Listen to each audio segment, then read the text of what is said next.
Okay. Time has come. All righty. I call to order this regular meeting of the Common Council, Tuesday, September 25th, 2012 at 9 a.m. Invocation, do we have a local minister here, please?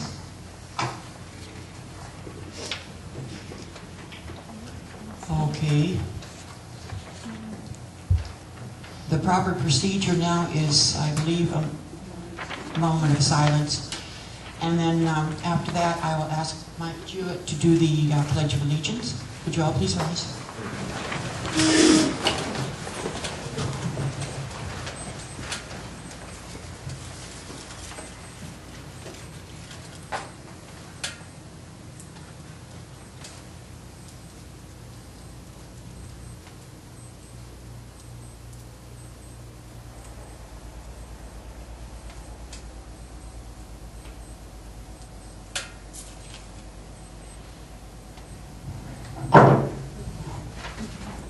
I pledge allegiance to the flag of the United States of America and to the republic for which it stands, one nation, under God, indivisible, with liberty and justice for all.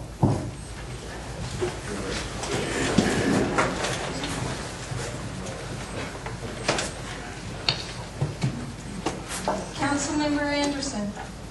Here. Councilmember Jewett. Here. Councilmember Kelly. Here. Councilmember Crooks. Here. Councilmember Workman. Here. Councilmember Ordrum. Here. All right, approval or amendment of agenda. I move we approve the agenda as presented. Second. I want to discuss it. Go ahead. I want to amend the agenda to read new business item 1, discussion and possible action to direct the interim town manager to reinstate Jeff Gilbert as police chief or approve termination of the employment contract with Jeff Gilbert as police chief. New business item 2, to read discussion and possible action to select a chair and a vice chair to preside over the council meeting pursuant to courtside procedure policy manual, section 4.1, effective 30 days after the meeting minutes are approved as provided by law. I'd like to open up both new business items 1 and 2 for public discussion.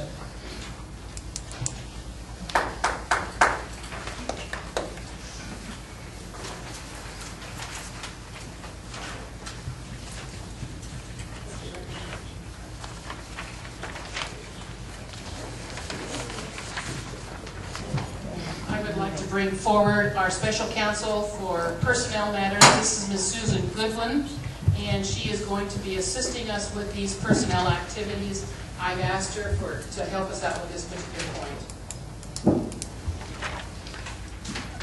Excuse me, Councilmember Workman, I'm not quite sure I understand your motion. This is on for the afternoon's session, new business. Right. And is it the point that those you take public input on those? Is that the point? Yes. That's fine. Okay. Just needed some clarification. Okay.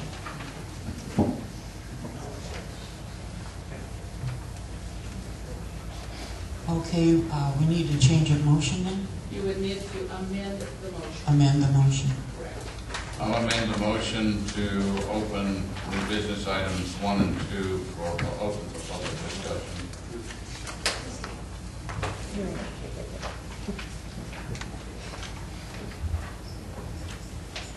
That's correct. They cannot be. May I clarify? I believe it is to leave them on the afternoon session, but to open them up for public input. Okay. Correct? Correct. That's what we understand. So Okay. That was the intent of my motion. yes. Yes. All right, we have a motion. Second. All right, and a second. If I may, I'm wondering on the reports and announcements, if our town manager, interim town manager, will have enough time to do your report, or should that possibly be moved to afternoon as well? Actually, if the council doesn't object, I think it might be a good idea to move that to the afternoon just because of the potential time element.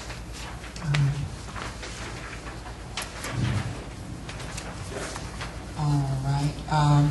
Now, we don't need to change the motion for that? I would suggest an amendment that encompasses opening up the 2 new business items to public input and encompasses adjusting the interim town manager report to the afternoon session. Okay.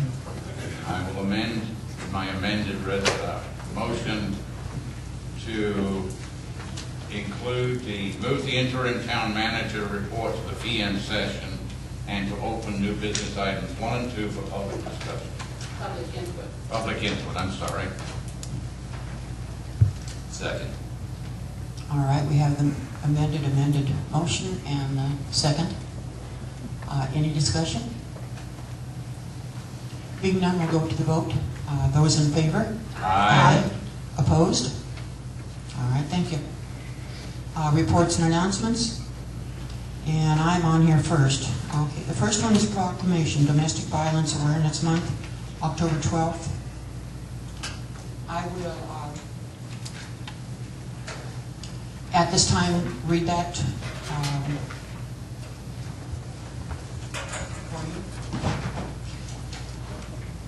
All right, it says Town of Quartzsite, Office of the Mayor, a proclamation. Domestic Violence Awareness Month, 2012, October 1st through 31st, 2012. Whereas violence against women and children continues to become more prevalent as a social problem due to the imbalance of power in gender and age. The problems of domestic violence are not confined to any group or groups of people, but cross all economic, racial, affectional preference, and societal barriers, and are supported by societal indifference. The crime of domestic violence violates an individual's privacy, dignity, security, and humanity due to the systematic use of physical, emotional, sexual, psychological, and economic control and/or abuse.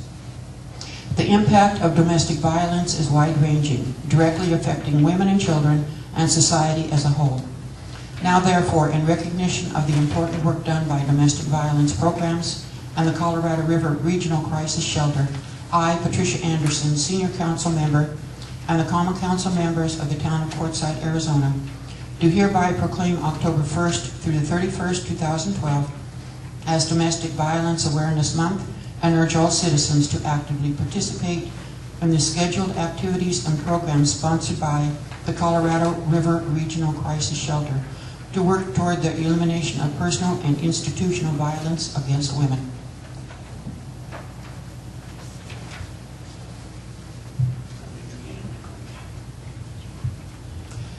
Next will be the WACOG. I do notice that given under my hand, these 3 United States Town of Quartzsite, it's dated 2 years ago. Well, I think we better fix that. Yes. So noted. It will be corrected. Okay. Thank you.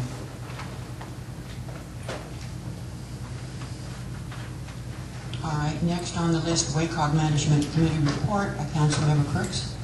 Yes, good morning, thank you.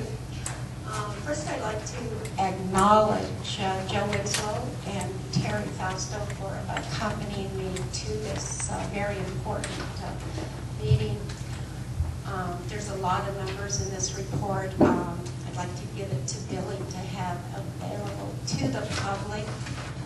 My opinion right now is Quartzsite's underprivileged youth are not being reported accurately, and there's not, the numbers are not here for our town. People are willing to work with us on that, and but we need input from the community and the parents that have the young children. So that would be my report, and thanks again to Joe and Terry for helping me out in my first meeting on that. All right, thank you. Okay, the next is the Regional Council of Aging report by Joe Winslow.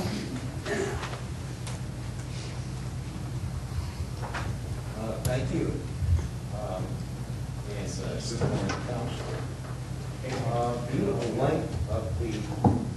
to the length of the schedule, council schedule this morning, I'm going to try and be very brief. I will If anyone would like to know some more facts and figures after I get done, there's a booklet available in the library. I dropped a bunch of these off the other day. They're available to the public. Please, you may take one or just read it if you'd like.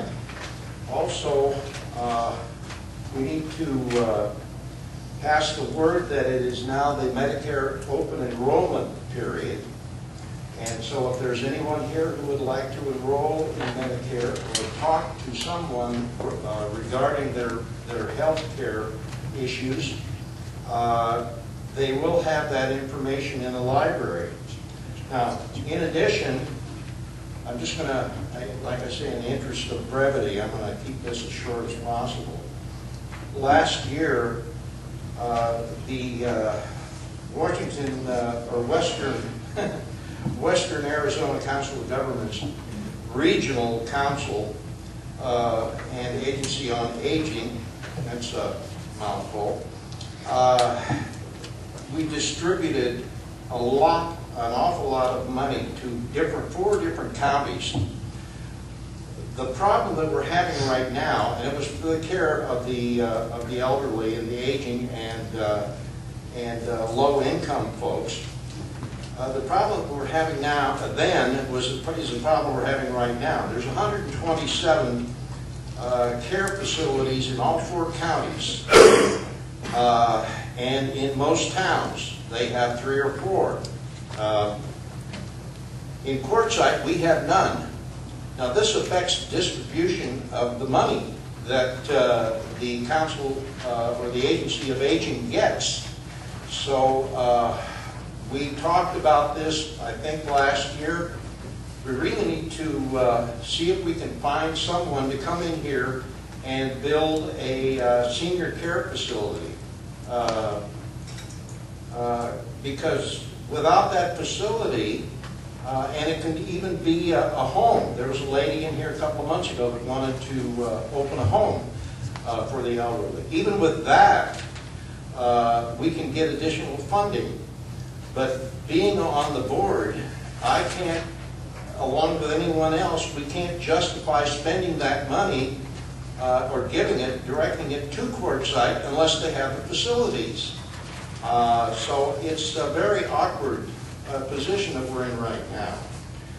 We do have vouchers for eye care and denture assistance that was purchased with the funds from fiscal 2011 and 12. All we have left now are a few eye care vouchers, and those are available to low-income elderly if they contact the oh gosh, my mind just went blank again here. Oh, the Lions Club up in Parker. They have a few available. We're going to have the same program next year. It's going to be predicated on the budget. So after the election, the whole dynamic of this particular program or care program is going to be up in the air. We don't know what funding we're going to get. That's about all I've got to say right now, other than, as I say, if you're interested in the additional facts and figures, they will be available in the library, and or you can talk to me after the meeting. Thank you very much for your time. Thank you. Thank you, Joe. Thank you, Joe.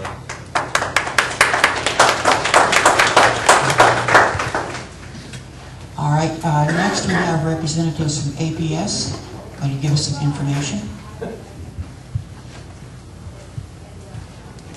If I may take a moment and introduce to you the APS manager, Phil Smithers, for the region, I believe it is. Is that correct, Mr. Smithers? That's correct. And also my contact, APS Representative John Croteau.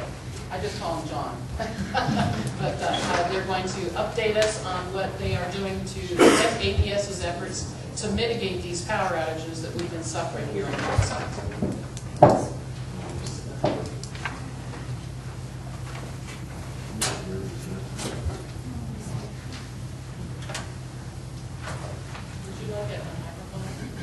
No, I'm good. I'll just talk to the podium.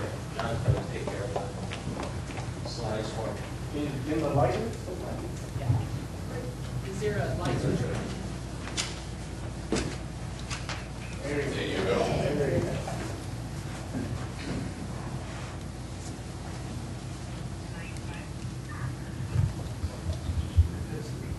You fixed it now? There we go. That's a safe example. Council members, thank you for allowing me some time on your agenda today to talk about APS's efforts in the Quartzsite area. We're here today because we do understand that there are community questions around the service that we've been providing to the area, as well as concerns over the outages, extent of outages for the last few years. Additionally, we recognize that Quartzsite is a challenging area from a storm perspective, one of the more challenging areas that APS has, as well as all of La Paz County, including Salome, Wendon, Cibola, Parker. These are all challenging communities to serve due to the fact that storm and weather patterns come through here significantly through the summer months. So I'm going to spend a few minutes today to talk to you a little bit about the electric service in Quartzsite and how you are served. Some of the outage history, I'll give you a high level of what we see as the outage history in the Quartzsite area. The Quartzsite system support, so what we've done in the past year plus to put a little more rigor or backbone behind the system here in the Quartzsite area, talk about what our next steps are, and then talk about community support and what we provide for community support during outages. So, looking at the APS area and the Quartzsite area, APS serves 11 counties within the state. It has 421 substations and approximately 1.1 million customers. In the Quartzsite area, currently we're serving right now approximately 2,000 customers. That is all fed out of one substation in the Quartzsite area, Quartzsite substation just up the street from here. Out of Quartzsite substation, we have 2 distribution feeders that feed the rest of the community in the area with approximately 2,200 poles supporting our lines. This is served by a single 23-mile, 69 kV line from the north along Highway 95. And I'll show you that on the map following this. So to give you a baseline on how the Quartzsite community is served, a reference point would be Quartzsite is right down here in the lower left-hand section of the map we're looking at here.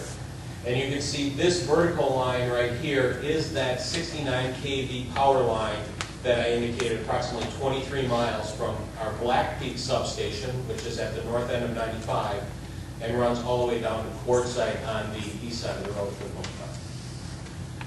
This area, as you notice by this map, is mostly, the majority is served out of this Black Peak area. So additionally, we have the line 69 kV transmission line that comes up from Eagle Eye substation to the east and feeds into Black Peak substation to ultimately get the energy to be served to Quartzsite area, as well as the Parker area, Salome and Vicksburg, Glendon area, etc.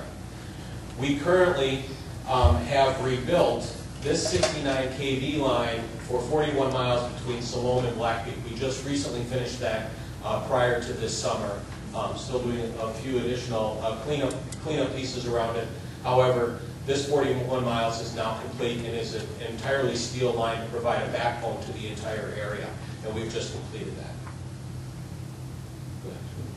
So, looking at the outage history that we've had, and we only went back to 2010. We recognize that there are outages from our history all the way back to 2005, 2006, from what we were able to research.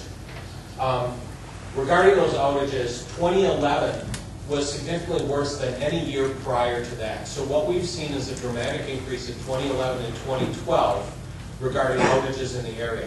Storm patterns have come through and created more outages than we've seen in the past. In 2010, we did have 2 extended outages. One was a planned outages by the Western Area Power Association. They interconnect at that Black Peak substation, so they provide energy as well to that substation. And that was part of the planned outage at that time. And we also had one outage in that year in 2010 that had 2 poles down along that 23-mile stretch that provided for an outage of approximately 11 hours. In 2011, that significantly increased to an extended outage with 17 poles down in that area for 27 hours, outage with 11 poles down for approximately 19 hours, and then a storm outage with 3 poles down that was 16 hours. That outage was actually a distribution outage, so that was not on the 23-mile line. However, it was within the community itself. We had poles down within the community that caused that extended outage. So as you can see here, and this is not all of the outages, so fully understand that we did not go and itemize all of the distribution outages. Typically, we do at times due to storm events, you'll have lightning strikes, etc., that cause momentary outages that we're able to restore quickly that don't necessarily impact the customers. In 2012, you'll notice that we've had 3 major storms in 2012, and hopefully we're crossing our fingers that storm season is done at this point. But we had the early storm on July 14th, in which we had 3 poles down, and that lasted 15 hours. On August 11th, we had 2 poles down, and it lasted approximately 12 and a half hours. And then on 8/29, August 29th, we had a storm that had 4 poles down, and we were able to get it back up in about 7 hours. The attention I'd like to draw here is that between 2011 and 2012, and I'll show in the next screens a little bit of the work we've done, but we added 38 steel poles prior to this season, this storm season. And what you'll notice here is these outages that we've had in the past were 27 hours, 16 hours, and we had 17 poles down here and 11 poles down here. If you look to these outages, we're now seeing outages that are 3 poles, 2 poles, 4 poles. So what we've done is we've dramatically reduced the amount of poles we're losing, but we fully acknowledge we're still having outages and we're still having the storm events that are causing extended outages. So we realize that this is an issue that we believe that we've partially resolved in the fact that we're reducing the amount of poles lost. However, we do still have extended outages. So, referring back to what we've done prior to this season, again, as I mentioned in the earlier map, we've rebuilt 41 miles of the Siloam to Black Peak substation line with all steel structures. In the spring of 2012, prior to this summer storm season, we added an additional 38 steel poles on what we call the Black Peak to Quartzsite line, which is the 23-mile line that runs down along 95. And as of today, that line has 113 steel poles and 85 wood poles. And no steel poles are farther than a quarter-mile apart. As a matter of fact, at most there's 2 to 3 wood poles in between each steel pole. So we've significantly added a strong backbone behind that. And that is why you're seeing 2 poles fall, 3 poles down, because these steel poles are holding up on both sides of those wood poles. So, to that point, we believe the 2012 storm hardening project has helped to limit the amount of damage in time to restore customers. So next steps. What are we going to do next? We recognize that we still have issues on that line and that we still have to put some rigor behind that line. We are planning at this point to have complete steel reinforcement of that line prior to the next storm season. So we are going to replace the remaining 80-plus poles on that line, wood poles with steel poles, prior to the storm season of 2014. Additionally, one thing that I haven't mentioned yet is we have had an issue with a piece of equipment in the Quartzsite substation, what we call a recloser on a switch, that typically when we have a momentary outage, for example, lightning strikes, or some other issue that would trip that switch to protect the system and the customer's electricity, it is supposed to remotely actuate back into place. So we will have a momentary outage, and we should be able to remotely, from our Phoenix offices, actually close that back up and bring everybody back on within seconds or minutes. What we found is that actuator is sticking, essentially. That actuator sticks. And we've recognized that as an issue, and one of the items you've seen in some of the other outages that could have been minutes, sometimes are extended out to an hour, hour and a half, because then we have to send a troubleman out to actually manually close that switch. They have to physically make sure it's safe and then close the switch. What we are doing in October, second week in October, I believe it's scheduled for around the 10th of October, we are going to be replacing that switch. So that should also resolve some of the shorter outages we've had, but that were extended when they shouldn't have been. So that is another issue we are resolving within the next month. And then we continue to investigate options for a second energy source to Quartzsite. Currently, there's one energy source at Quartzsite. It's a very challenging process to bring a second source here for many reasons. And we continue to look at that. We've looked at it in the past. We continue to look at options for a second source to the Quartzsite area. So, from a community support perspective, when these events happen, we have proactive communication. I know John talks with many of you, the town manager, etc., to inform of outages, timing of outages, etc. So we have proactive communication with the area emergency officials, representatives of the town and county, such as you, media. So we're trying to get the word out as soon as we can about the outage and how long that outage will be. Additionally, in the past, we've provided, at times, dry ice to the area to help cool and add your refrigerator and freezers, as well as provide generator support. In one of the outages, one or two of the outages last year, we provided generator support. One of the challenges we've had in the outages this year is that typically those outages happen in the late evening. They happen at 6, 7 o'clock at night, late in the afternoon. We have the outage. What happens is when we have an outage at that time and restoration is expected mid-morning the next morning, we cannot get dry ice mobilized fast enough. So the distributors of dry ice in the Phoenix area may not have produced it or have to be calling people in to get that dry ice loaded, as well as we have to call in hauling drivers to get it here. So one of the significant challenges we've had is in providing dry ice to the community in this last season is that those outages have been shortened to a point in time where we just can't get dry ice mobilized fast enough before the outage is over, for that fact. So that's why I know we've had questions about whether we can get dry ice up here. Every time we have an outage, we address dry ice, we talk about dry ice, we have that conversation, we make calls on timing.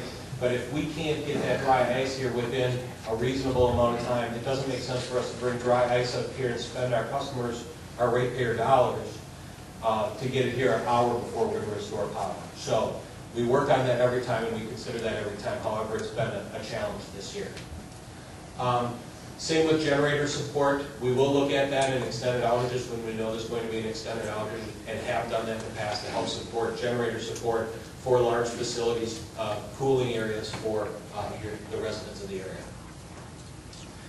We do, and we have in this summer, we continue to reimburse for bagged ice. So regular ice we can get rather quickly up here, or you can get it at the stores or the gas stations, wherever you can get it. If customers need ice during an extended outage, we will reimburse for that ice. If they save their receipts and get those receipts to us, we will reimburse them for that. Additionally, one other point that has come up in conversations several times is our medical care preparedness program. We do have a program in place at APS for medical monitoring customers. So customers that meet a criteria of medical monitoring that is all included on our website, or you can call our 800 number to discuss it with them, our representatives. We do provide medical monitoring. So what happens if you are designated as a medical monitoring customer, when we do have an extended outage, one of the first customers that will get called are those medical monitoring customers. Our distribution operations center, they're trained to call those customers and let them know of the duration of the outage and let them know that whether it's going to be extended, whether they need to find other resources or find some help to support them during that outage. So we do make those first contact phone calls to call medical monitoring customers. So with that, council members, I would open it up to if you have any questions for me. I would be willing to answer. I do have a question. Perhaps I missed this in your presentation, but you did say now when we have a storm, there's fewer poles go down. But my question is, why are we having longer outage during that time? if there's fewer poles to replace. There are fewer poles, Councilmember Anderson, there are fewer poles to replace. The outages are still extended. They're not the extended outages that we've seen in the past. So the time frame has been shortened down to a shorter period. When we have an outage on those poles, those 69 kV poles, those are what we call system or transmission poles. John Cruteau does not have the equipment in the Parker area to replace those poles. We support within region our distribution system. So what we have to do is for those outages on those larger poles, larger lines, we have to call in crews from the Phoenix area to reestablish those poles, replace them, put the lines back up.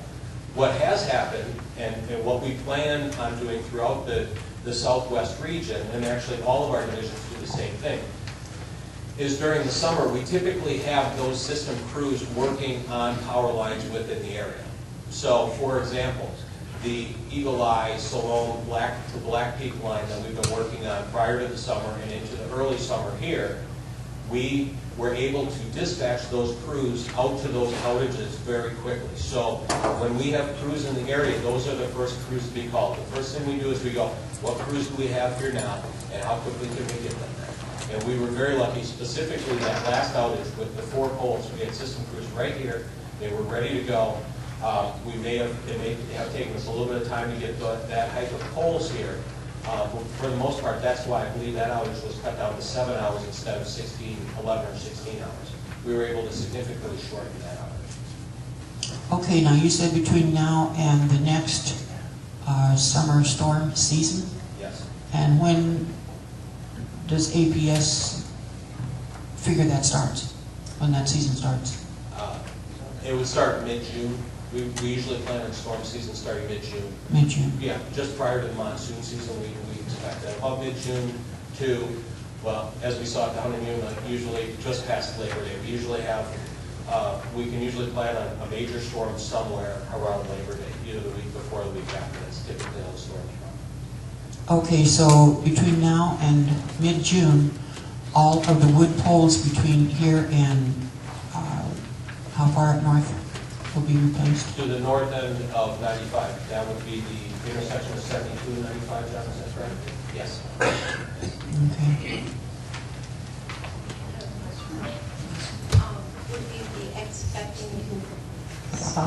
Would we be expecting any power outages while those poles are being replaced? That we could, like know in advance if it was going to happen, or are they going to be replaced without any outages? Councilmember Crooks, we plan on no outages during that replacement. We can replace poles while that line is energized, so we don't plan on any outages while that's being, while those steel poles are being handled. And just, Councilmember Crooks, council members, just to add to that, we also, if we are having planned outages, when we do know of planned outages, we, as a rule, will try and get that message out through the media. John will be informing you if we have an extended planned outage coming up. So we try our best to make sure the community knows of those planned outages before we have them, if they are going to happen. I would just like briefly to pass on some of the concerns of people in the community that I have heard about, problems they've had, basically.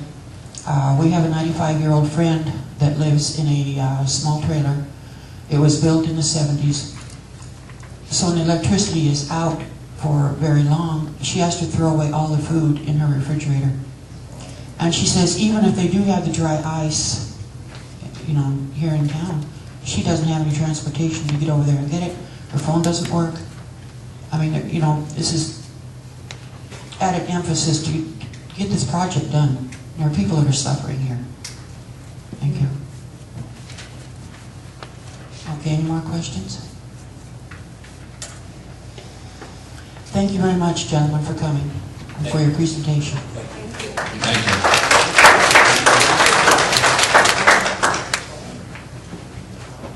Okay, yes. Interim town manager. I'm going to add ask the council to recess into executive session. We will be meeting in the municipal court quarters over there, and if we can perhaps take a 5-minute quick break between here and there, I would ask the council to reassemble over there in about 5 minutes. All right, we need a motion. Make a motion for executive session. Second. Okay, we have a motion and a second. Any discussion? All right, being none, we'll go to the vote. All those in favor? Aye. Aye. Opposed? All right, thank you very much. See you at 1:30.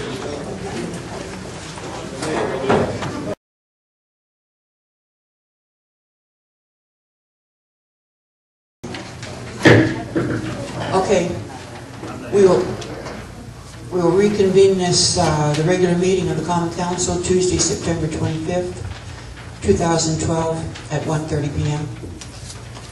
I believe our next item will be the interim town manager report. I'm sorry, roll call. I had that down here. Councilmember Anderson, Here. Councilmember Jewett, Here. Councilmember Kelly.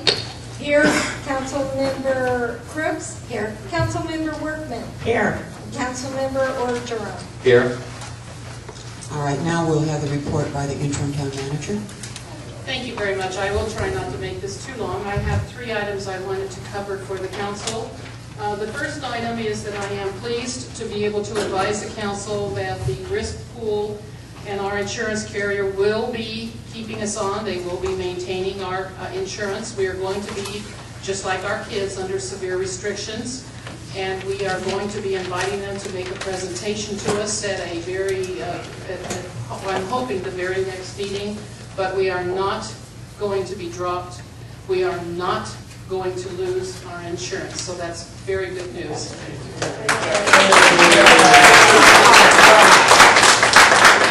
Also advise the council that we have opened up a very strong line of communication with the folks at the risk pool, and we are working very closely with them as matters transpire, and I think that was one of the things that helped go into the decision, and we plan on maintaining that as much as possible. My second item is that I would like to announce that we have set October 3rd for a council workshop, and the League of Cities will be here to help us out with this workshop.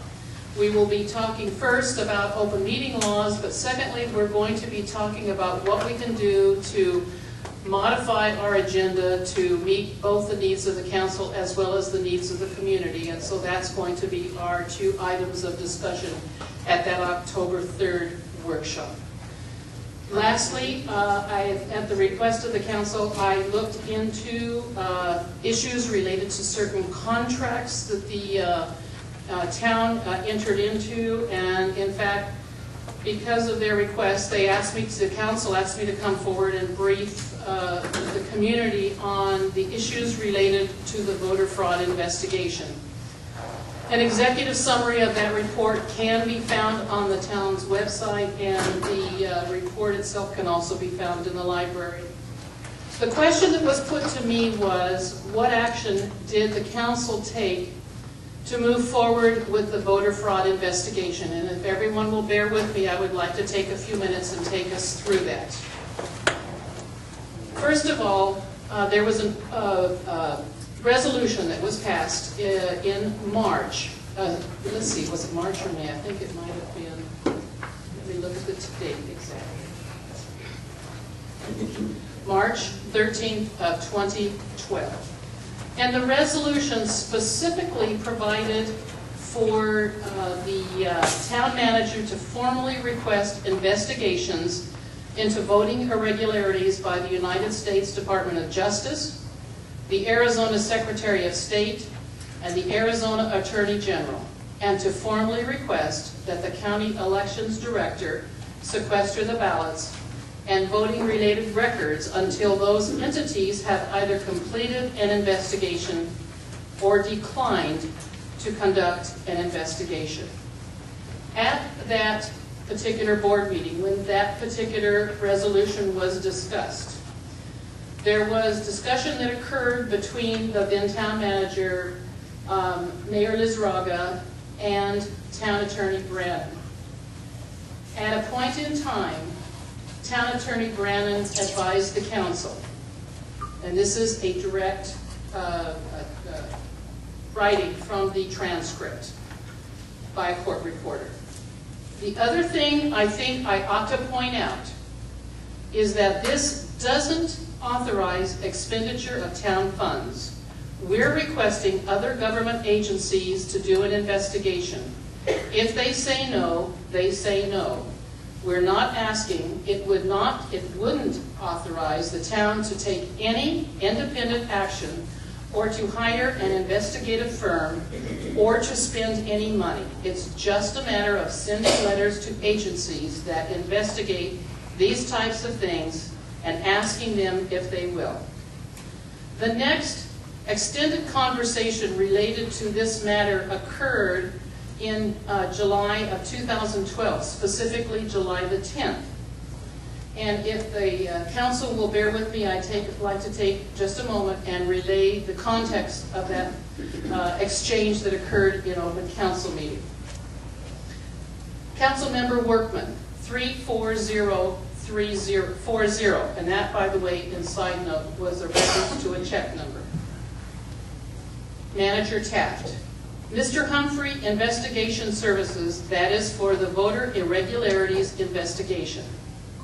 Workman, did you get a letter of denial from the Attorney General, the Secretary of State, or the Justice Department when this resolution 12-07 was passed on March 27?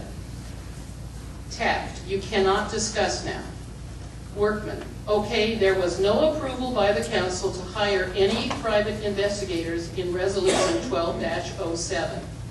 Taft, that resolution stated, and we are still talking about this check, that resolution stated I was to proceed with the investigation. Workman, okay. Taft, it was quite clear. Workman, so it was authorized by you then. Taft, no, it was authorized by the council. That's what a resolution does. The next discussion occurred on July 24th of 2012 at a regular meeting of the Common Council in which Town Attorney Brannon advised, I'm going to report on several things right now. First that I'm going to talk about is the investigation into voting irregularities. When I was hired as the town attorney, I was provided with the obligation to perform the duties both that are prescribed by this council and by the Arizona revised statutes by the state legislation. Those included are ARS Section 16924 and ARS 16-1021, which deal with the imposition of several and criminal penalties for violations of Title I, which is the voting section of the voting title of Arizona revised statutes. With regard to the hiring of investigators, both by contract and by ordinance, this council has promised that the town attorney will have the resources necessary to do the job that the council hired the town attorney to do. And that was the basis for hiring Mr. Humphrey. Mr. Humphrey was hired under Section 3-409 of the Quartzsite Revised Town Code, formerly Section 3-4-8. He provides professional service, and ordinary procurement does not apply in this situation. We are continuing the investigation. I intend to be meeting with the Attorney General in the next week or 2 weeks to ask them to take over the investigation because they have resources far beyond what we have. If they refuse to do that, of course, the town will do what's necessary, and I'll do what's necessary under state law to enforce these statutes. We would just be better served if the Attorney General did it. We have paid several invoices for the investigative services. By law, we do have 2 more invoices that are outstanding. One is being processed on this council meeting, and the last one will be coming at the next council meeting. At the council's request, I have tallied up all of the expenses that were incurred so far between the attorney and 2 investigators. the expenses came to $70,653. I want to iterate and reiterate to everyone. In my opinion, the council did not authorize a private investigator to be hired. And that's all I can say about it at this point. That completes my report as of this moment.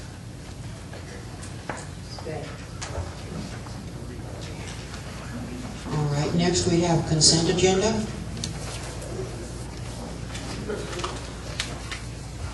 I move we approve the consent agenda as presented.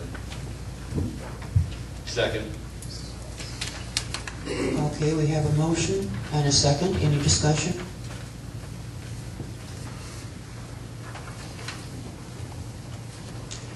I do have some questions. Sure. On some of the checks. Okay. Specifically check 34381, check 34382, 34389, and 34418. Now, of course, one check covers several items. I believe the first one is specifically to Sam's Club. And I'm wondering why we have late charges and interest payments. What happened? Councilmember Anderson, as you know, you asked me to look into this, which I did. And I think the council is aware that there's been some upheaval in the last few weeks. However, we are working to resolve this issue. One of the promises I made to the council was, to the extent possible, that we could hold checks from being sent out until the council met, we would do so. But there are some instances when we cannot do that because they have a very narrow time frames for payment before late charges are assessed. So this is how we will be processing these. Those that cannot wait to be sent out in order to avoid late charges, we will send them out as soon as they're processed. And in general, those are things like supply items, Sam's Club, inland building supply, things like that. Normally speaking, things of a contractual nature do not necessarily incur late charges, so I feel very comfortable in holding those from council meeting to council meeting, and we will do so. If there is an emergency that I have to send it out early, then I will advise the council of such. But that's a long answer to your short question. We are dealing with the issue, and we are going to get rid of future late charges and interest. They will be processed timely. Let me ask you a question. On the consent agenda for the council payable, it's not going to be called the ledger anymore, is it? Is it going to be called just the regular council payable? So, what you receive is a ledger of the checks that have been processed in this run. We are physically holding the checks for disbursement unless there is a timeliness issue. But you're actually approving the ledger, which details the checks that are on there. You're not simply getting a gross number. well, this is the second time I've seen this on on the agenda. It's never had the word ledger on there before, only just the last 2 times. Okay, well, in accounting terms, it's called the ledger of checks. But it details, I think, all of the information that you're looking for. Am I correct? Well, we have to prove the checks, that's what I'm trying to say, unless it's an emergency or there's going to be late charges or something like that, I understand. So this is the listing of the checks, and I think it contains all of the information that you're looking for. If you have more questions, I would encourage you to come to us and we will go through it with you. And if you'd like us to speak to it at the meeting, we're happy to do that. Okay, Okay? thank you. Thank you. Okay, any more discussion?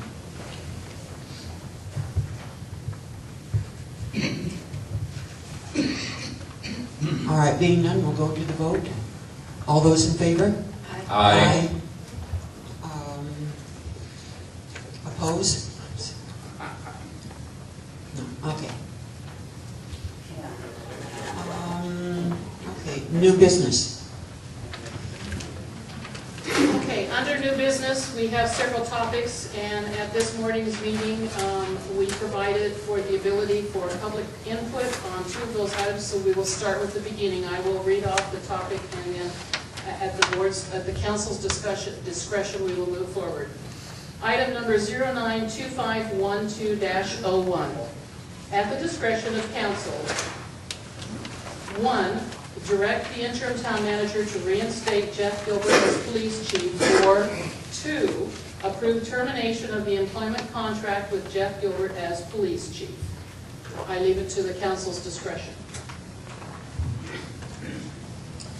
All right, we need a motion.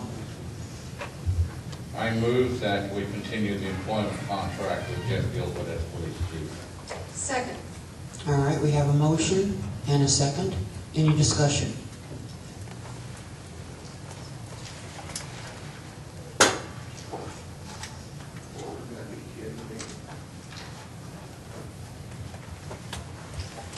Yeah, roll call vote. Being none? I believe that, excuse me, sir. Oh, I'm sorry. Wait, just a moment. I believe that the council did provide for public input into Right, this. yes. And so we're going to want to provide time for that, and if the council wants any information read into the record, then they should direct staff to do so.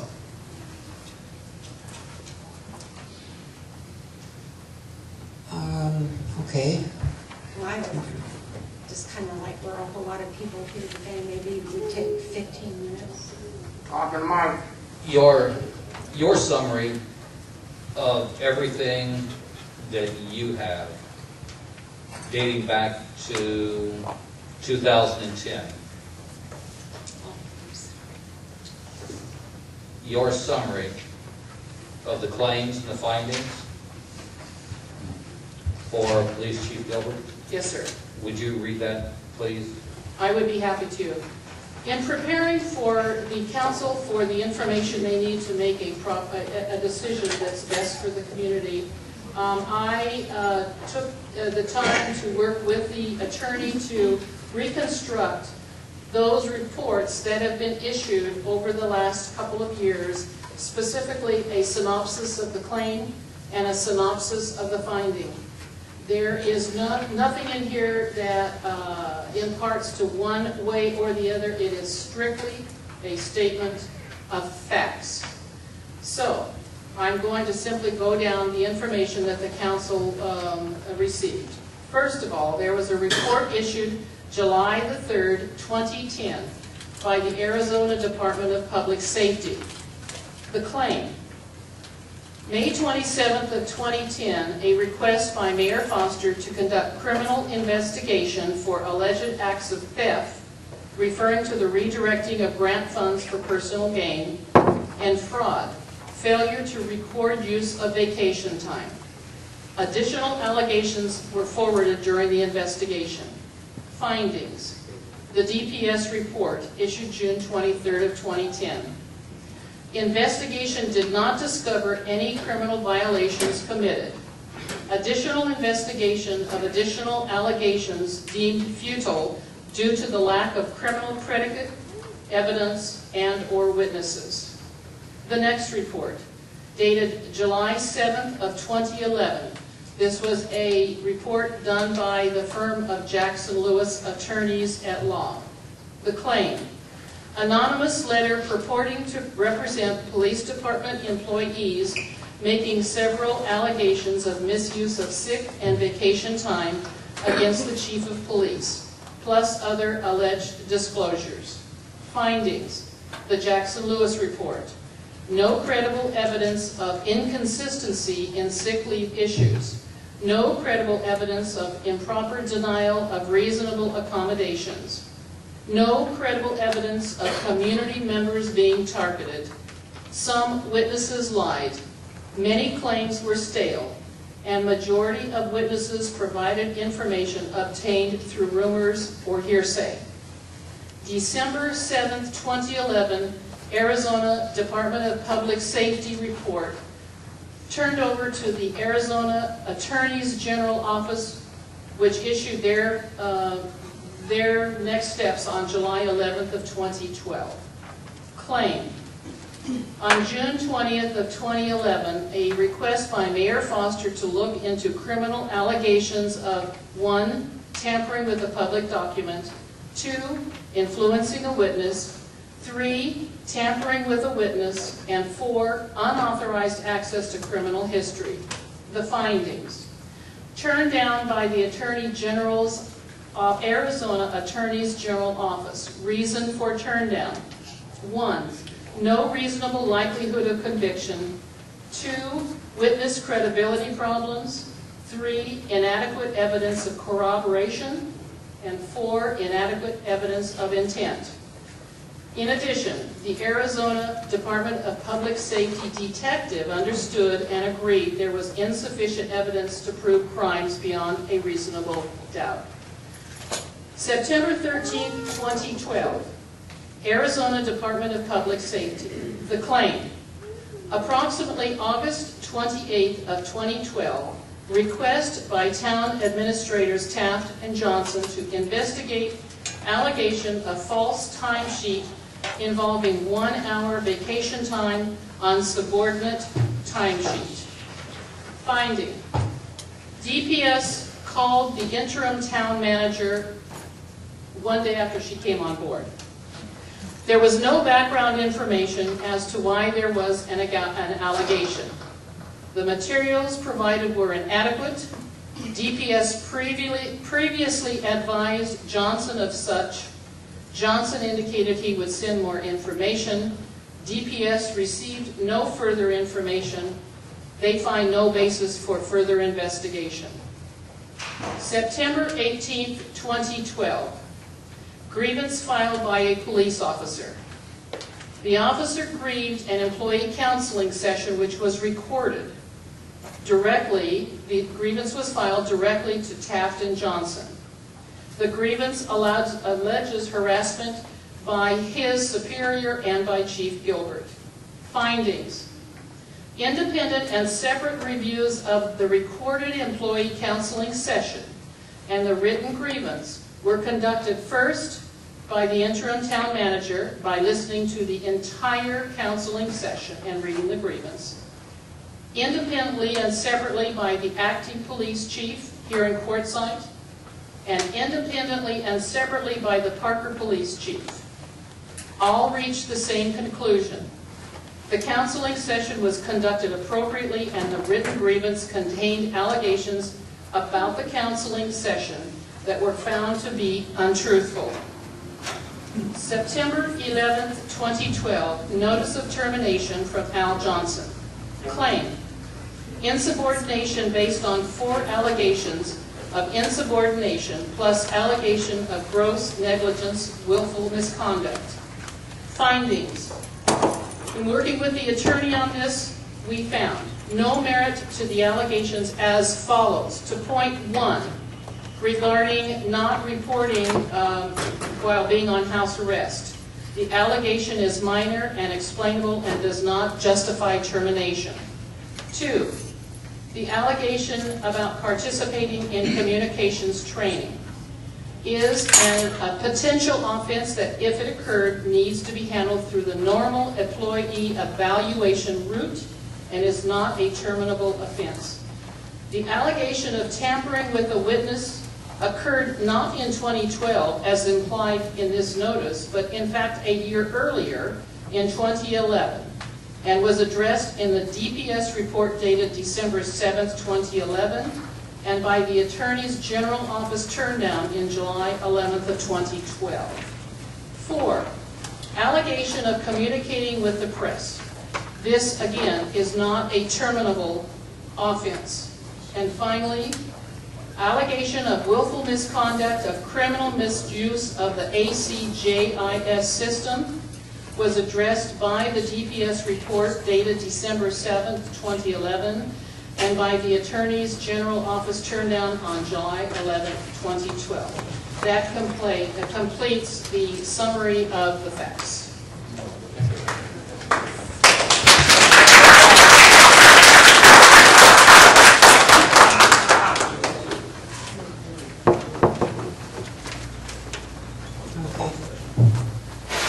At this time, we'll welcome the public to come forward. And will there be something about a time limit on these?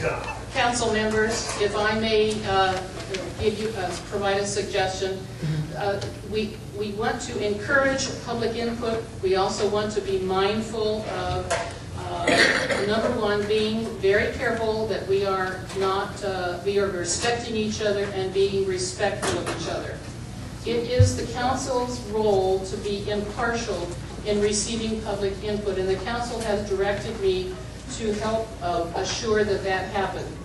I would suggest the council might want to consider designating an amount of time for public input. As an example, the council might want to designate 15 minutes for the support arguments and 15 minutes for the non-support arguments. You might want to consider setting a time limit of 2 minutes per speaker and 1 appearance only per speaker. We will require that the speakers speak clearly and to speak their name. It is state law, but we must enter their names into the minutes of our meeting. All right.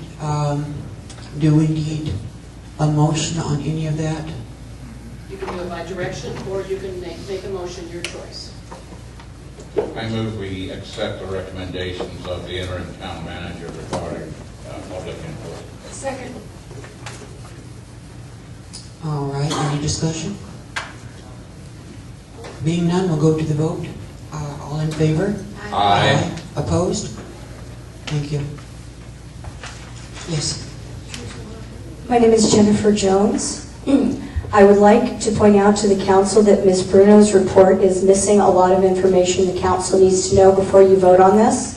For instance, the 2010 report, when Mayor Huntley was the acting mayor at the time, I think the council needs to know there were 3 complaints filed. The 3rd complaint, which was filed by me, which Mr. Huntley should remember because he had me removed from the meeting for trying to defend myself, was in regards to my complaint. The council needs to know that complaint was never investigated.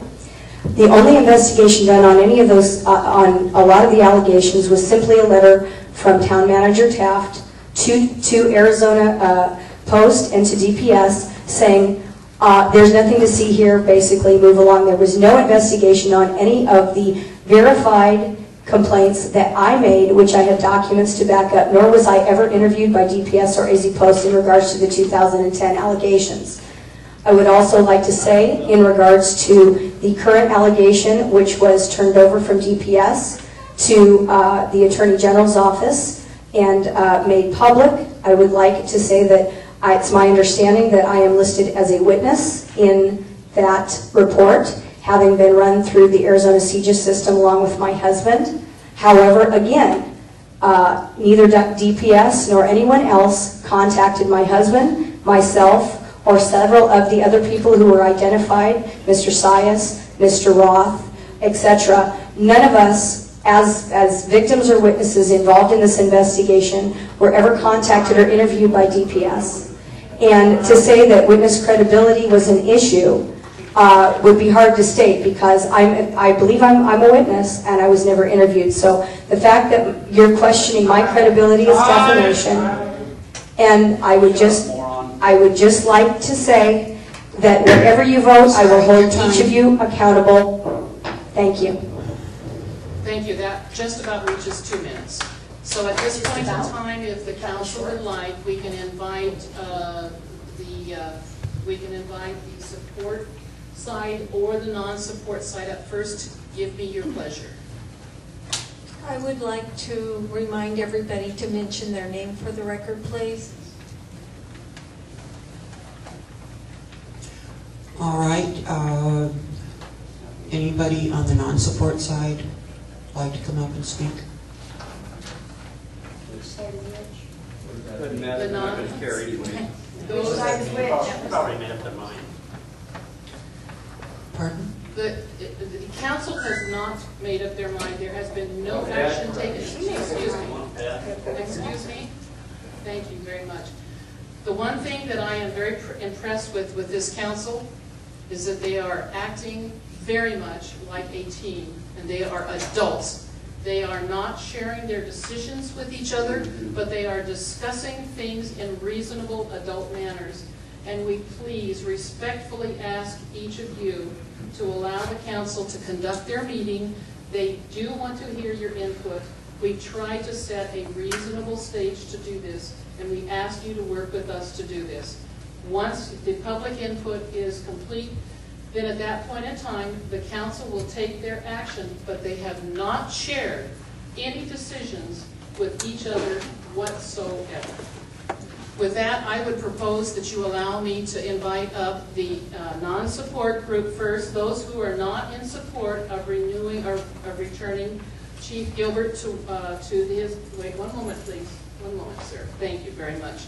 Those that are in non-support of that, probably so that more people can get in as much as they'd like to say, we're going to be limiting this to 2 minutes per person. I have a little stopwatch here. I will ask you to please respect me when I advise you that your time is up. Please be sure and state your name clearly when you start.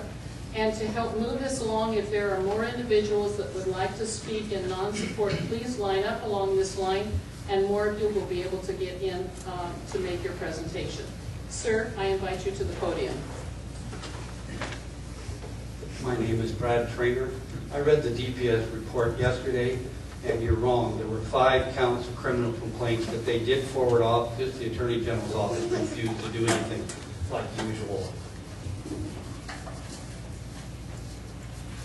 Thank you, sir. Yes, sir. Douglas Guilford. I think it's been part of my first minute asking who's in control of the meeting. Is it the chair? Shall I address the chair and the council? Or the town manager? I would. Are you in control?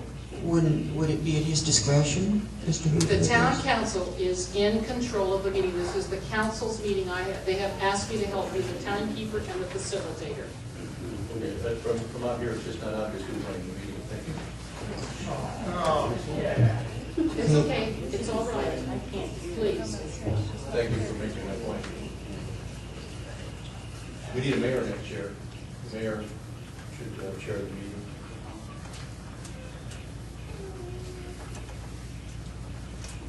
We already have an ordinance as to time limits and public speaking. I don't know why we have to ignore that. We can't hear you. This is not an ergonomically correct microphone. No. We already have an ordinance regarding time the member of the public can spend at the podium, and I don't know why it has to be rewritten at this meeting.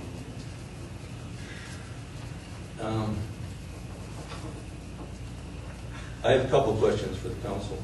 I'll just, you may or may not be able to or choose to answer them. I'll sit down after I ask them. First of all, who is the parliamentarian for the meetings in the absence of the town attorney? Do we have one? Madam Chair, can I raise a point of order? Yes. I believe this discussion is regarding the reinstatement of the contract of Jeff Gilbert. It's not an open. Well, you discussion. decided to give me 2 minutes, is that right? And I'm asking Yeah, about- regarding I'm asking about this 2 minutes. particular item, yes. Who's the parliamentarian? I'm asking the chair. There's 10 seconds left. Does the council have authority to take this action to reinstate Jeff Gilbert? And 2 seconds in the are up, future, sir. what if there's another complaint? Will the town follow- Mr. Guilford, your 2 minutes are up. Thank you. Town follow the procedure? Next, not in support of returning the chief. Any others? Being none, I would propose that the council move the other side over, which would be those that are in support. If anyone wishes to speak in support, please feel free to step forward. Again, we will limit you to 2 minutes, and we will ask you to clearly state your name.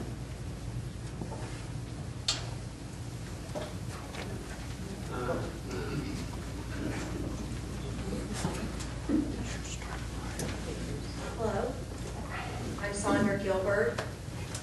I am a property owner, a proud resident of Quartzsite, Arizona. Thank you, council and interim town manager, for allowing us to address this meeting. I would like to say that I'm in 100% support of Chief Gilbert as a prior police officer. I would like to thank him for his services for keeping our community safe for the last 7 years. We know that we all have differences. We have offered an olive branch numerous times to many people in our community. That has went unfailed. There will always be people who will always try and discredit us, ruin our reputation, self-destruct our family, try and destroy our community. But we will not allow that to happen. This has been the third time in 7 years that we've been placed in this horrible, horrible situation. We are still standing because we are in the light, and the truth cannot be hidden. We feel very strong and proud to be part of this community and wish to continue to do so. We have an open door to our home, and I know that Chief Gilbert has always had an open door policy to his office, to any citizen or neighbor. We've always offered, if there's anything that we can do for anyone, there is no sides in our world. Even though we have been abused, lied on, ridiculed, raped publicly for years now by many, there have been many who have stood in the truth. I would like to say and make it very clear that we are not at war. There is not a proper report site. Time, please. We are. Pardon me, Mrs. Thank you. Thank you.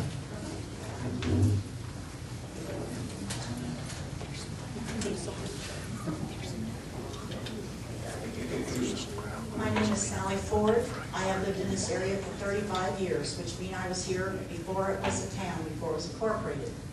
I've seen the police chiefs come and go in this town. No matter who we've had, they run them off within 2 to 3 years. We finally have a chief that is willing to work with us.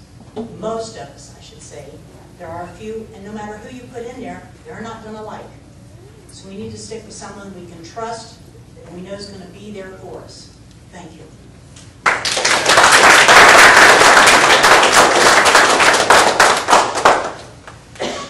Council members, it appears that there is no further public input. All right, thank you. All right, now would you please read the motion that was made?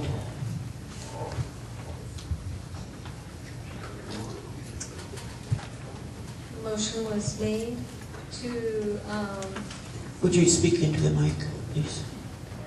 motion was made to direct the interim town manager to reinstate Jeff Gilbert as police chief. All right, we had the motion and the second. Any further discussion now? I would like a roll call vote. All right.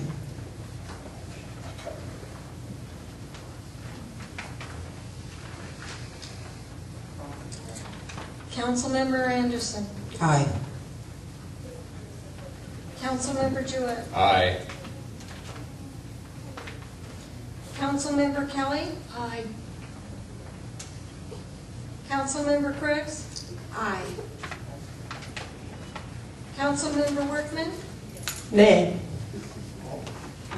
Councilmember Orgeron. Aye.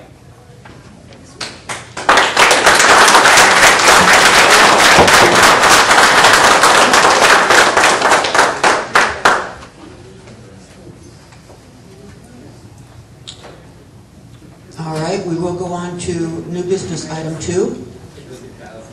Pardon?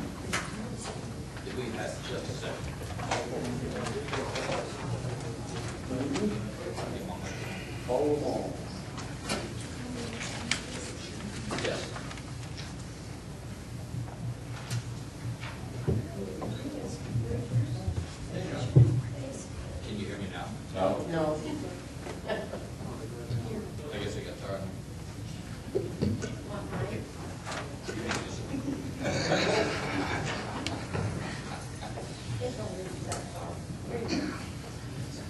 Okay, the summary of employment, the town of Quartzsite, Police Chief Jeff Gilbert. we've chosen to continue your employment with the town of Quartzsite.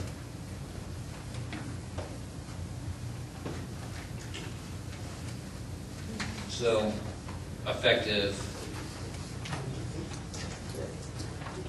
today, we would like you to return back to duty. As the Chief of Police, you're directed to work with the interim town manager to meet the following goals and objectives. The police chief is to avoid the politics of the town. The police chief is to direct efforts to the efficient operations of the police department. The police chief is to work to promote a pleasant and supportive environment for both the officers and the community. And the interim town manager is to provide continuing guidance and counseling. The police chief is to return to the council before February 8, 2013 to 1, assess your progress, and 2, decide on next steps, including a contract non-extension or an extension.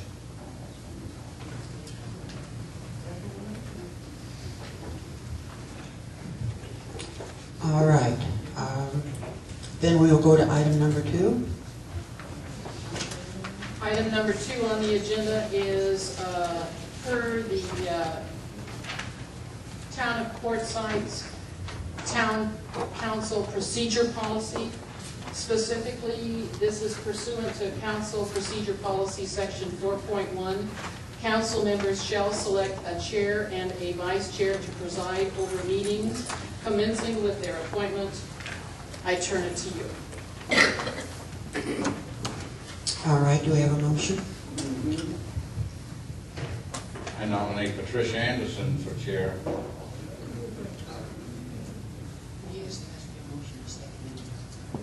Okay. We have a motion. Do we have a second? Okay, at this time, I'm going to recuse myself.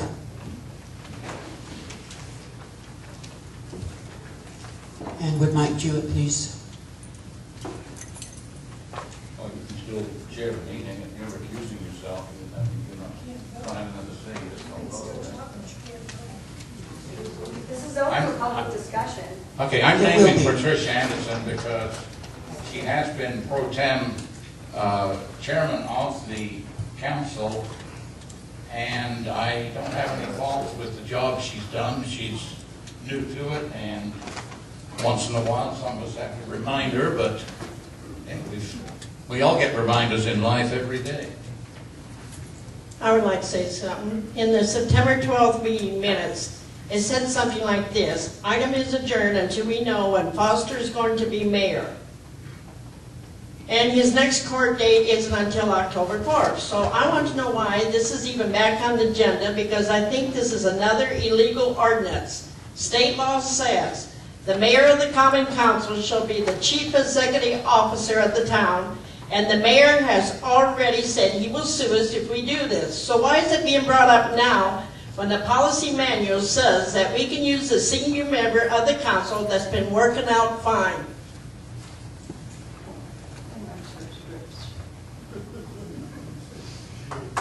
This is a policy of the council, and the council has the ability to be able to either follow their policy or choose not to.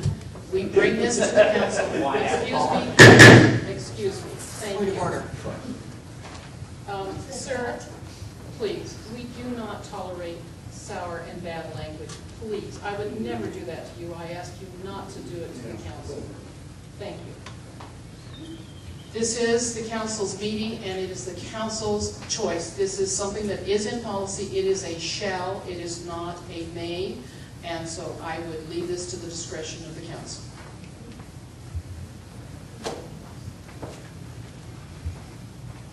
We've already got a chairperson. Why do we have to do this? Because she was default chair because of seniority. She was not voted into chair. That's correct. Is there any further discussion?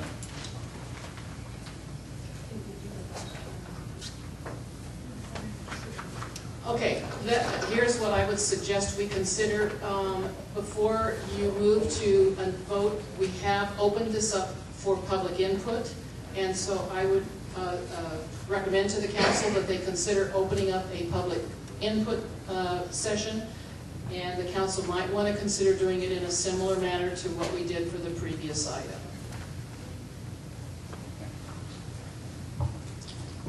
Okay, we invite the public, if anybody would like to come up and comment.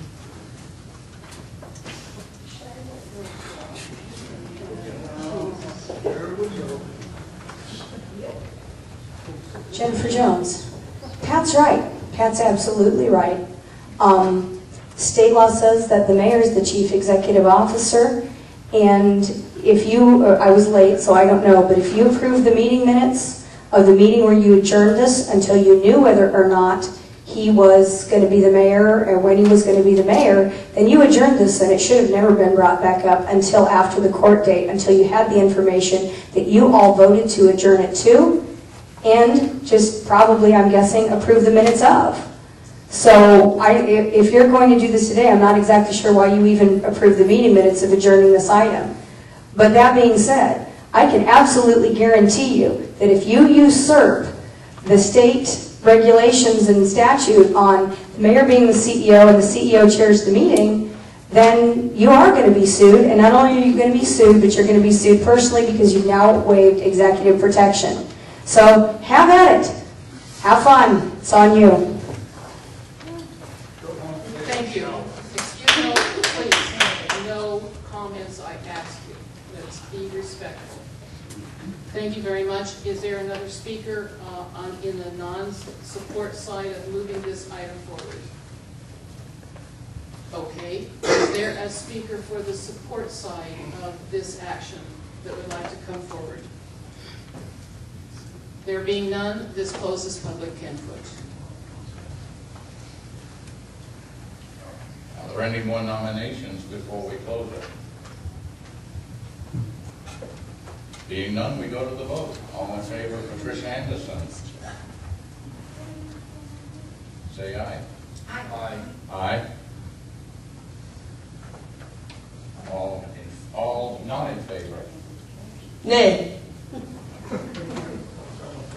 Let it be noted I did recuse myself. This item also calls for a vice chair, as I believe, and so the council might want to consider that. I would make a motion to nominate Mr. Ogeron to be the vice chair.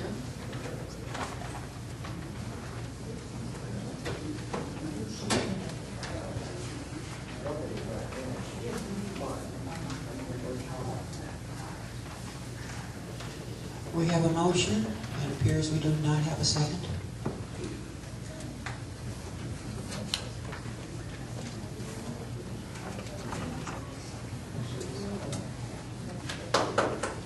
No, excuse me. I move that we make Councilmember Jewett the vice chair.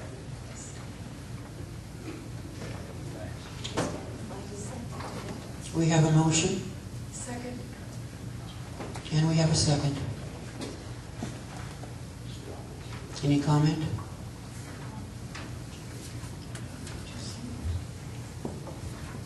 Any public input?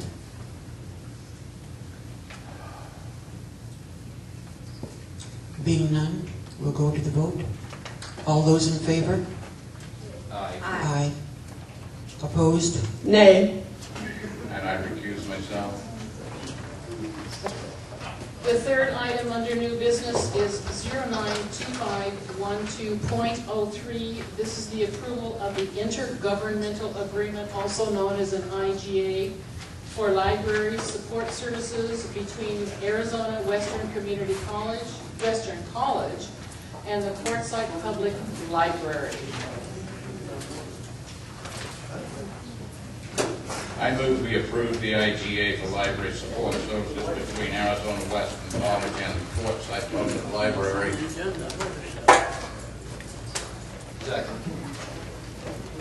All right, we have a motion and a second. Okay, any comment about this? Billy provided a brief summary, and I would be pleased to read it to the council. Yes. Intergovernmental agreement for library support services with Arizona Western College. The purpose of this agreement is to provide adequate library research aid and materials for students enrolled in the Arizona Western College courses in Quartzsite, Arizona. The Quartzsite Public Library will provide all services that currently exist during their normal business hours and restore and catalog library materials provided by Arizona Western College. Arizona Western College will provide approximately $500 in library materials per year to the Quartzsite Public Library. The library provides annual feedback based on surveys and statistics. I believe this is identical to the same ITA we approved a year ago.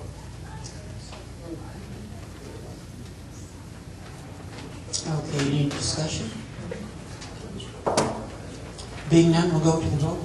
Those in favor? Aye. Opposed? Being none? All right, item number 4. Item number 4, 092512-04, approval for the Quartzsite Library to participate in the Southwest Valley Library Consortium for an annual fee of $1,500 to be paid by the Friends of the Library. This will be no cost to the town. Okay, do we have a motion? I move we approve the Quartzsite Library to participate in Southwest Valley Library Consortium for an annual fee of $1,500 paid by the Friends of the Library, therefore at no cost to the town. Second. All right, we have a motion and a second. Any discussion? Being none, we'll go to the vote. Those in favor? Aye. Opposed? Thank you. All right, item number 5. Item number 092512-05, approval of application of liquor license for the Quartzsite Women's Club, GFWC, for wine and beer and cheese tasting, a wine, beer, and cheese tasting event on November 10th, 2012. Marianne Peck, is Marianne Peck here to speak to this? Would you like to address this?